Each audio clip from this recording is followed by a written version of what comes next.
Genesis Harper. And when I go to Chicago, I watch my grandma Sharon on Taking It to the Street TV show. Hi, I'm Genesis Harper. And when I go to Chicago, I like to watch my grandma Sharon on Taking It to the Streets TV show. And you should too.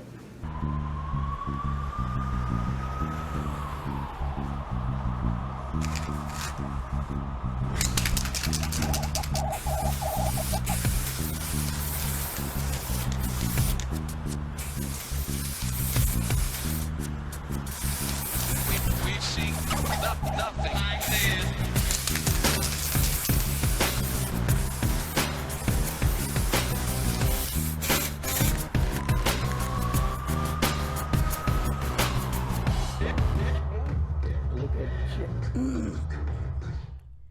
Hello, I'm Sharon Harper, host of Taking It to the Street TV show, and I want to thank you for tuning in. And my guest today is Annie Freeman, and her daughter Denise is with her. I want you all to pay attention. They have been on the show before, but Annie has written a book, Can Anything Good Come Out of the West Side? The power of darkness turned into the glorious light. So Annie, take it away. What inspired you to write this particular book? Well, You can give a little background, about yourself in case a lot of people may not remember or know, well, it's been maybe 6-7 years since I've been on your show with my daughter, Denise Jones. Okay. And I am her mother, Annie Freeman. And in being inspired in writing the book was because of my daughter, Denise. And what led me to write it after her inspiring me to write it was thinking back over my life of as a child growing up and how that I was craving and looking and starving for love after being molested by my biological father. And during that time, as a child, I began to, grow up after that part of me spending my lifetime with my father to the age of maybe about 6 years old, that I began to grow up afterwards at home with my mother, and I really didn't have a lifestyle of no childhood. Okay. Because my little mind had got messed up from being molested with my father. And so by my mind took me back to that, how am I supposed to digest this? I didn't know how to talk about it or who to talk it to. And I was scared to bring it to my mother. So I continued to grow up. And during that time, I began to get involved with the other children in the neighborhood, which maybe about at the age of, I put it about the age of maybe 8 years old, I had got hit by a car. And after getting hit by that car, then that put fear in me from riding in cars. So it took me a little time to get over that adjustment. And I'm continuing to grow on up where I'm hearing in my mind from getting hit by the car that I wouldn't be able to have children.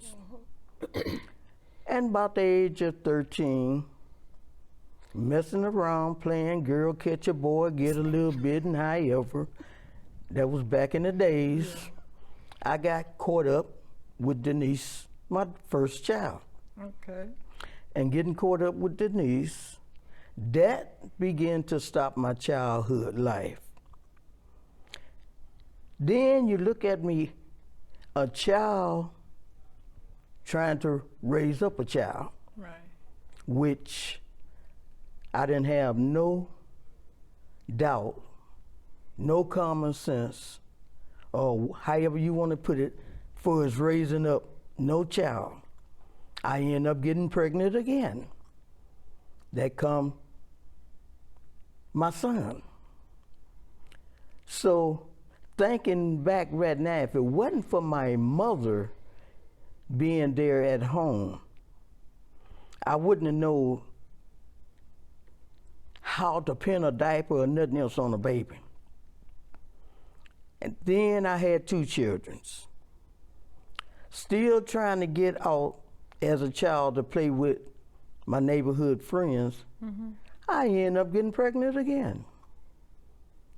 And as you said, the beat went on. So you were still in the house with your mother, right? I was in the house with my mother. And was your mother saying anything to you or talking to you about birth control or anything like that? Well, no, because birth control pills, I don't believe was back there during that time. Okay. And just like with my oldest child, the first one, my mother tried to get rid of her. And that was, I believe, because of her insecurities. And I brought shame to the neighborhood when it came down with me being pregnant Really? at the age I was at. Okay. And so I believe that she didn't want the peoples in the neighborhood to know that I was pregnant when she tried to give me stuff to get rid of Denise. Okay. But during that time, it wasn't God's plan for Denise to not to enter into this world. Okay. So, and after the 9 months got here and I had Denise, she fell in love with Denise. I really wonder why. I wonder why too. She fell in love She with fell Denise. in love with her, and so during that time, like say, Denise's father, mother, wanted to take Denise by me being young.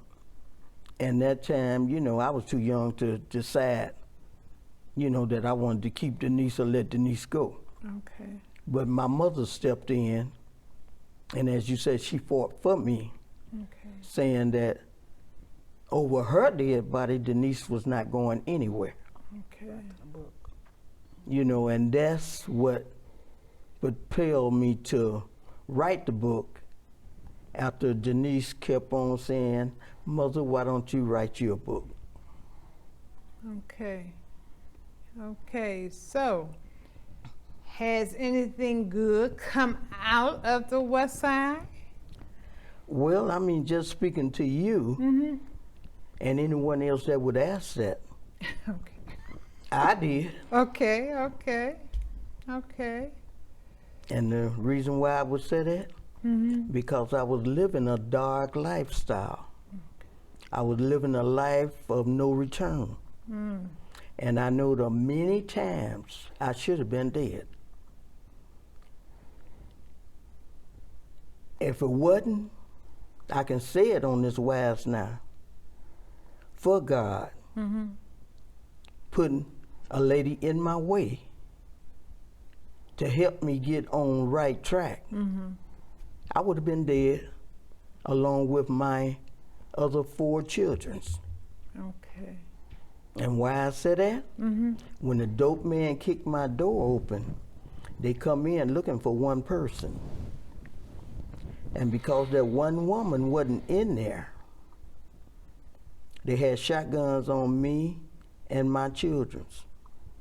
And if his wife would have been there, or maybe his girlfriend, I put it like that, had been in my house during that time, all of me and my children, they would have had caskets laying there. Okay. You know, So- Sharon, you know, if I may, Yes, you know, you may. Yeah. just to add a little bit in there, as you know, we've been on your show, and certainly telling our story before, right? Right. And the last conversation with us being here, you was like, dirty-o, dirty-o, dirty-o. I can't wait for you to write your story. I can't wait for you to write your book. And so, as time went on, right, Right. I would come to my mother. I say, "Well, mother, you know, you telling your story. You know, let's put something in writing.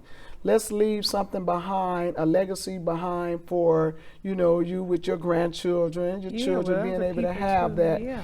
to be able to know, you know, where you been and where you going, right?" Right. And so I told her, I said, "Well, mother, this is what I need you to do." I say, "Don't worry about it. Just write down anything on paper. Just write it down. Just get as much as you can get down on paper, and we would take it from there." And I think we went on a couple years, you know, making plans to write her story, right? Right. And she was like, "Listen, Denise, I'm not trying to write no 900-page book. I got too old for that. I ain't trying to write Right. 900 pages." Yeah. But I said, "Well, mother, we don't have to do that, but let's write something. You know, let's just talk about your past, and let's talk about how God changed your life." And that's what that book is about. You know, it's talking about her past, the things that she has come through. And as she's sitting here talking, and you ask her what inspired you to write it, and coming out of a dark place, right? Right. And some of those dark things, what was they, mother? What were some of them dark things that you done? Drinking alcohol, smoking cigarettes, smoking marijuana, firing up the drugs, sticking up, game banging. My lifestyle ended up in a bisexual lifestyle. Didn't know if I wanted to be a man or a woman. I was living a confused lifestyle, very confused. So See? you got a lot to say that can help others. Yeah. Absolutely. If people would take heed Yeah. to not just reading that book, but in what I'm saying. See, because I look at it like this, Sharon. I am that book. I wrote that book due to my daughter. I'm that living epistle of that book. Without me, it wouldn't have been no book. Without me, it wouldn't have been no Denise to write her book. Right. And today, you know, I thank God for allowing me to be able to put as much as I did put in that book. It's my testimony Right. Right. of how God brought me out of darkness and delivered me from the darkness into his marvelous light. And I can't even imagine what you went through back there then. You know, I really can, and I'm glad you did put it in writing. Can anything good come out of the West Side? And Denise, you wrote a book too.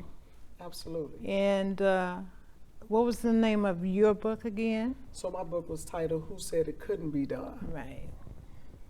Right. Who said it couldn't be done? And your mother helped you, motivated you to write your book? Well, what inspired me to write my book is because I was always being concerned about what caused me to be like I was, right? Okay. You know, I wanted to know, how did I become a drug addict? You know, how did I get involved in doing these things?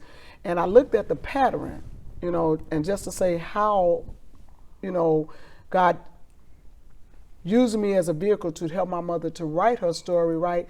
We had some similarities. Right. I mean, we had a lot of similarities. And as I look back at her life, how she had been involved in being molested by her father, being involved in incest, right? And I look back at my life as being molested by my grandfather and my uncle, right? and having been involved in incest with my cousins and things of that nature. So we had a lot of similarities. And when I gave my life to God, I had a support circle. But what was still wrong was that I didn't know why I was acting the way I was acting. Okay. You know, I was totally out of control. And I recall one day, like, what, Lord, what's wrong with me? Why am I like this? You know, crying, asking God, show me. Why am I like this? Right. What are these people talking about?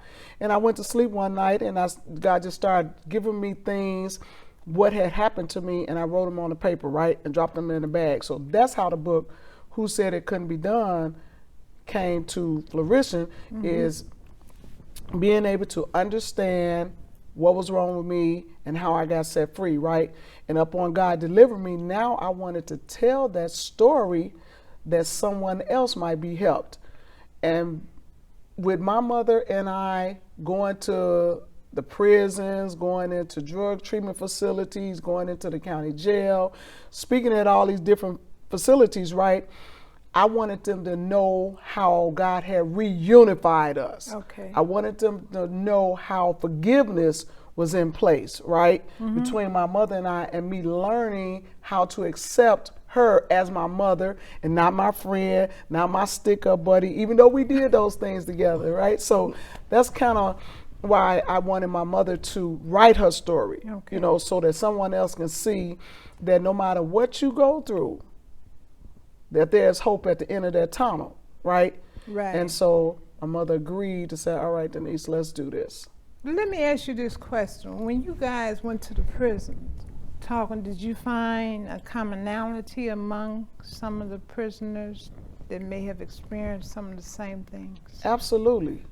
Absolutely. And you got to think about it. Being incarcerated, those women are in there for all walks of life, right? So Yeah. the same things we went through, they did it. But the one thing that they didn't have or hear was hope, right? Okay, It's something giving to be up. able to meet a person that has done the same thing you have done, right? And Right. know that they have come out. So that brings them hope. Okay. Yeah. Now let me ask you this. What type of encouragement would you give to someone who could be still experiencing some of the things that you went through in the home? You know, or, you know, with a loved one taking advantage of you and stuff like that. Well, I'll say this. The first thing we had to do was have respect for one another, right? So because my mother and I had we had a whole lot of similarities, and both of us were, we was controllers, right? We was controllers. Both of us wanted to be in charge. We wanted to run it. We wanted to do that. So that was one of the things for me as a daughter. I had to learn that this was not my buddy in the streets no more. Okay. You know, I had to learn how to respect that this was my mother. And that was the first part of me doing, is getting that respect for my mother. And then by both of us being saved, right, we had to come and allow each other to be able to vent what kind of damage had been done between us, right? Okay. And so one of the things that I would offer to anyone, because any family, right, that has gone through some of the things that we have gone through, is to be able to have that respect, Right. be able to be open enough to have some forgiveness somewhere, right? Because it was asked of me, well, I know you hate your mother. I know you don't want to have anything to do with your mother, right? Because this was my introduction to drugs. Right, This was right. my introduction to streets. Right. So you kind of feel like that person will hate their mother. I told him, I said, well, no, this was my mother. We was in the streets together, right? She taught me the game. So we were like buddies.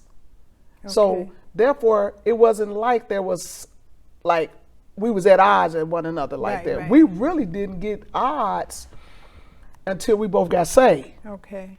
because it was hard for me to learn that this was my mother, right? That I had to learn how to respect her Right. as my mother. I got to come down, you know, I got to come under, you know, got to listen. And so I had to ask God to, you know, to help me to be able to listen and to understand my mother so that we could move forward. And that's how that came about, is we learning how to respect one another. That's good. I'm glad to see that you both got your life together and you're helping others, because this is a story that needed to be told. Absolutely. Because it's happening in other homes and stuff, and people may be afraid to speak out or to seek help, but it's still going on even today. Absolutely. And that's one of the things that I really love about us, right, is that God has put us together for the working of the ministry, right? He has put us together to be able to take hope to the streets, right? To the massive. And so once people see what we both have been through, it brings them to realization that there is hope for them. Yes. And the bottom line is that, even though you hear us talking like this, it's a growing process. It takes time, right? This didn't happen overnight. Right. And right now, today, God is still working on us. He's still sanctifying us, because we have our battles up and down. Okay. And it's a thing, and like Denise said, learning and respect your elders. I am the mother, you are the daughter. See, where I failed in life is as a young child, I didn't know how to raise up my children. And as time went on, Denise took over her sisters and brothers. Okay. And it was like she had earned the mothership of her sisters and brothers. And right now today, they don't come to mother, they go to Denise, okay? And I put it like this because I used to go through with that. Okay. But I admire it now, but I do let Denise know. I said when I call, they take their time or they may drag. Yeah. When she called, they come like a fly, you know what I'm saying? I can see it. And so, I sit back now, and I can laugh over the days of, how that my children are working together, and I can look back and see the love that they have for their mother, that I was nowhere in their life as a mother. They didn't respect me as their mother, but I know they loved me. And the thing is that when they first started calling me mother, because they would straight just talk to me like I'm talking to you. Yeah. But now, mother this, mother that. Yeah. When they call me and they hang up the phone, before they hang up, mother, I love you.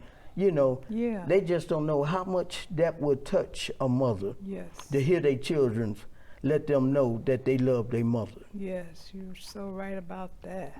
So and right. I mean, we's growing into that, and we can't thank nobody but God for doing that.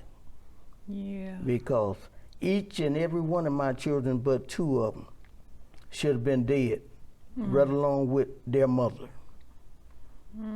Because 2 of them, they wasn't even in the picture during that time. Yeah. And we all my 4, just said my 5, along with me, we should have been in pine boxes, stinking in our graves. But to God be all the glory. Absolutely. He left us here to let them know that there is hope. Okay, and Annie Freeman's book is called Can Anything Good Come Out of the West Side? And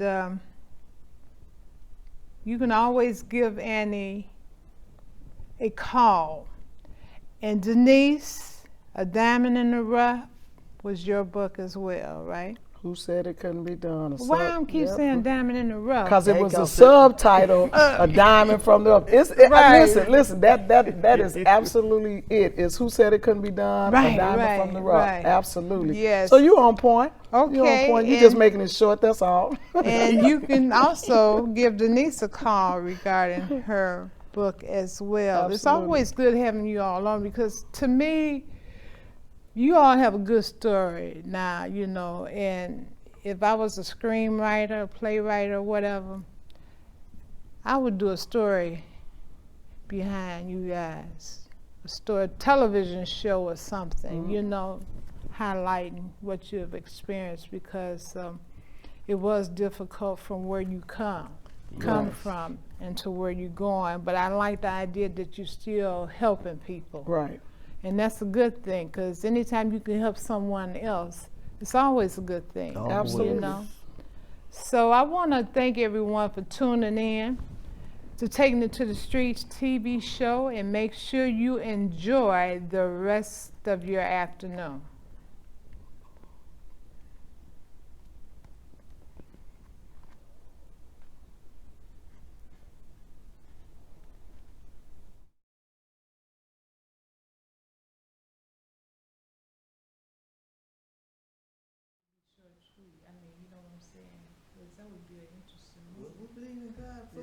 Absolutely. Absolutely. On Taking It to the Street TV show. Hi, I'm Denise Harper, and when I go to Chicago, I like to watch my grandma Sharon on Taking It to the Streets TV show, and you should too.